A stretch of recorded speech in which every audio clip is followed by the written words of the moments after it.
మలేషియాలో ఈ ప్లేస్ చూడండి, అసలు సూపర్ అంటే సూపర్ ఉంది. ఇలా చూపిస్తా, మామూలుగా లేదు అసలు. ఈ బిల్డింగు, తర్వాత ఆ బిల్డింగు, అన్నీ మలేషియాలో సూపర్ అంటే సూపర్ ఉన్నాయి. ఈ స్ట్రీట్ వచ్చేసి లవర్స్కి అనమాట. ఇక్కడ ఇది లవర్స్కి. ఇది మలేషియాలో నైట్ టైం చాలా అంటే చాలా బాగుండే.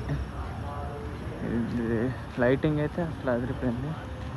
ఇది షాపు.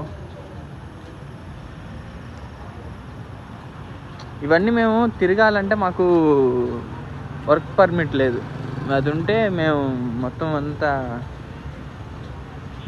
తిరగచ్చు. రోడ్లు అక్కడ ఇక్కడ ఎంత నీట్గా ఉంది. ఎవ్రీడే ఇక్కడ వర్షం.